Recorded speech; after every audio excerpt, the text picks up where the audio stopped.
नमस्कार साथियों। आजकल न्यूज़ में महिलाओं और पुरुषों का जो अंतरंग संबंध है या वैवाहिक संबंध है, उससे संबंधित खबरें ही मीडिया की सुर्खियां बनी हुई हैं।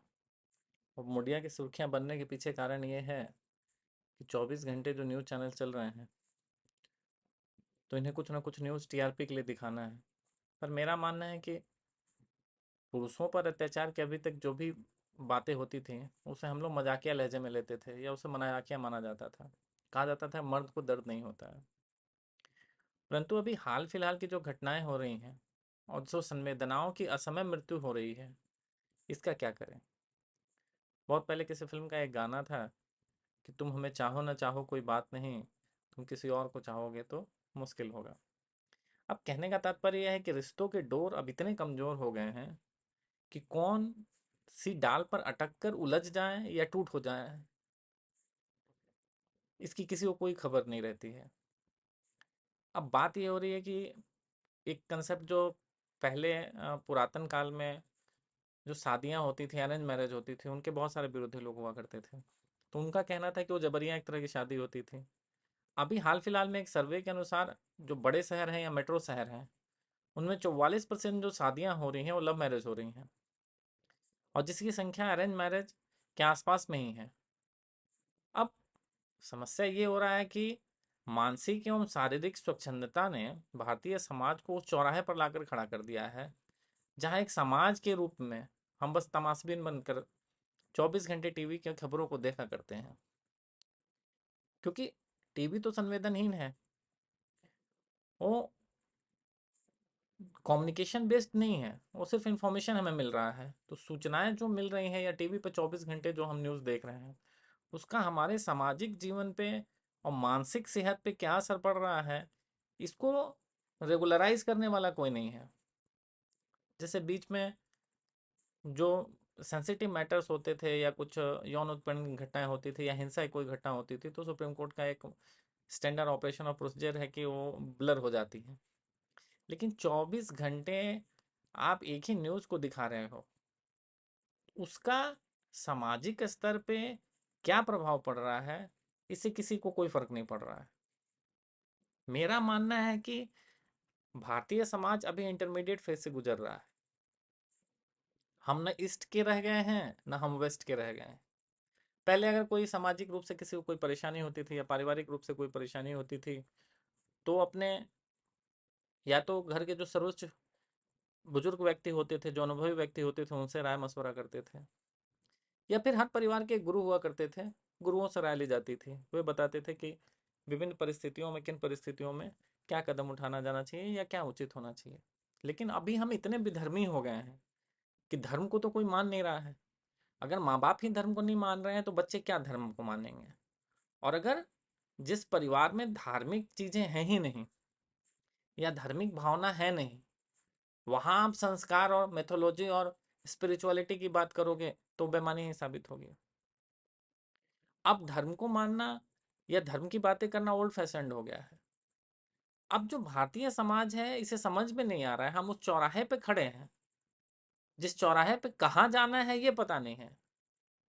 अगर हम वेस्ट की तरफ चले जाएं और वेस्ट की पूरी थियोलॉजी को फॉलो करें तो भी कोई समस्या नहीं है। ईस्ट की तरफ अगर हम जाएं, जो हमारी अपनी सभ्यता है, अगर उसको हम ओरिजिनल फॉर्म में फॉलो करें तो भी कोई समस्या नहीं है।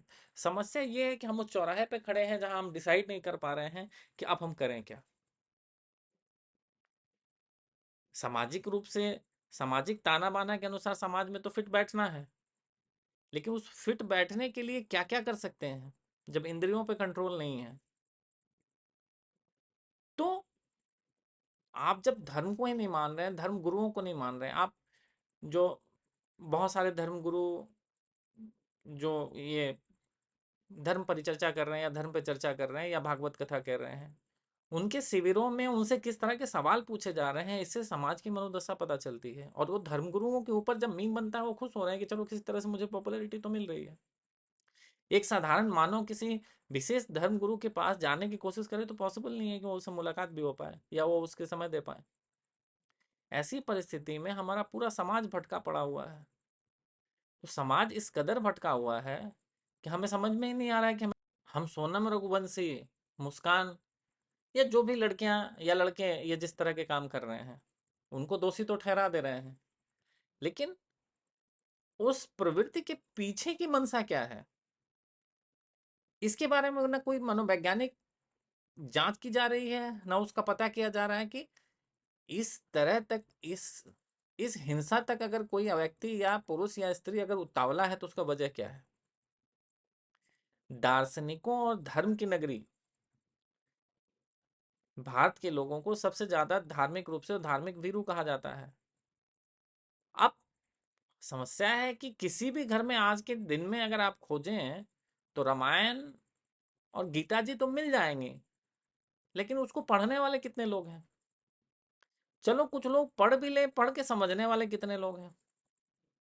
तो हमारे साथ समस्या ये है कि ना हम धर्म के रहे और नहीं हम मॉडर्न हो पाए हैं। तो ये जो घटनाएं घटित हो रही हैं, ये घटनाओं घटित होने के पीछे कारण और वो मनोविज्ञान वो है कि हम अपनी जड़ों से कट गए हैं। जड़ों से कट जाने का तात्पर्य ये है कि हम अपनी संस्कृति को, अपने धार्मिक रिचुअल्स को भूल गए हैं। और धार्मिक रिचुअल्स अलग अलग हैं जो कालखंड में बदलते रहते हैं। प्राग ऐतिहासिक काल में जो कल्चर्स और कस्टम ट्रेडिशंस हुआ करते थे वो बाद के समय में नहीं रह गई हैं। लेकिन अलग अलग प्रदेशों में, अलग अलग जातियों के बीच में, अलग अलग मत मजहब और संप्रदायों के बीच में कल्चर कस्टम ट्रेडिशन जो अलग अलग है, उसका मूल कारण कुछ ना कुछ तो होगा। और किसी न किसी ने उस प्रवृत्ति का प्रवृत्ति किया होगा, तब वो प्रवृत्तियां आज समाज में एकीकृत रूप से शामिल हुई हैं। तो मेरा मानना है कि जो भी घटनाएं घट रही हैं, इन घटनाओं के पीछे का सबसे बड़ा कारण ये है कि हम धर्म से, नीति से और शास्त्र से विमुख हो गए हैं। न तो हमें धर्म का ज्ञान है, न हमें शास्त्र का ज्ञान है, न हमें नीति का ज्ञान है। न हम कुछ मानना चाह रहे हैं, न किसी की सुनना चाह रहे हैं। पिताजी बाबूजी डैड हो गए, मदर मॉम हो गई, सिस्टर सिस हो गई, ब्रदर ब्रो हो गया। तो समस्या है कि ना हम आधुनिक हो पा रहे हैं, ना हम पुरातन हैं। लेटेस्ट एग्जाम्पल एक मैं बात बताता हूँ कि अगर ये सोनम रघुवंशी वाला मामला हो या वो मुस्कान वाला ही मसला हो, इन दोनों प्रवृत्तियों को या ये दोनों मैटर अगर किसी वेस्ट की कंट्रीज में होते तो क्या होता है? कुछ नहीं होता। भाई जो जिसके साथ रहना चाहता है उसके साथ रह लेता। तो किसी के मौत, किसी के मरने का कारण कोई नहीं बनता, ना तो किसी की हत्या होती, ना कोई हत्यारा या हत्यारिन बनता, क्योंकि वहां के कल्चर में ये शामिल है चीज। समस्या हमारे कल्चर में है। और तो समस्या हमारे कल्चर में इसलिए नहीं है कि हमारा समाज विकृत हुआ है। ये सारी चीजें हमारे समाज का अंग नहीं रही हैं, तो समाज उनको पचा नहीं पा रहा है। और हम न तो वेस्ट के हुए, न हम ईस्ट के रह गए हैं। कानून और उच्चतम न्यायालय या सारी न्यायपालिका जो है, वो अवैध संबंधों को तो जायज ठहरा ही रही है, एक्स्ट्रा मैरिटल अफेयर्स को जायज ठहरा रही है, लेकिन वो कानून के पन्नों तक ही सीमित रह गया है। सामाजिक रूप से अगर इस तरह की चीजें हों तो लोग और समाज उसे बर्दाश्त नहीं करेगा, क्योंकि पैमाने अलग अलग हैं। अपने लिए लोगों के पैमाने अलग हैं, दूसरों के लिए पैमाने अलग हैं। तो इन परिस्थितियों में मेरा मानना है कि जो लोग दोषी हैं उससे ज्यादा समाज दोषी है। वो परिवार दोषी है, वो समाज दोषी है, वो समाज का प्रतिनिधित्व करने वाले लोग दोषी हैं। ये तो एक दो घटनाएं हैं, ऐसी कितनी घटनाएं इंतजार कर रही हैं, या ऐसी कितनी प्लानिंग लोगों के दिमाग में चल रही हैं जो परोक्ष रूप से हो नहीं पा रही हैं। जिन्हें मौका मिला तो ऐसी घटनाएं घट सकती हैं, लेकिन वो इसलिए नहीं घट रही हैं कि कहीं ना कहीं समाज का वो बंधन है, या वो दबाव है किसी तरह का, या उस तरह के रिसोर्सेज उपलब्ध नहीं है। अब हर लड़की के अकाउंट में 20 लाख रुपए उसका बाप तो शादी के बाद नहीं भेज सकता है। ऐसे कम जगह पॉसिबल है।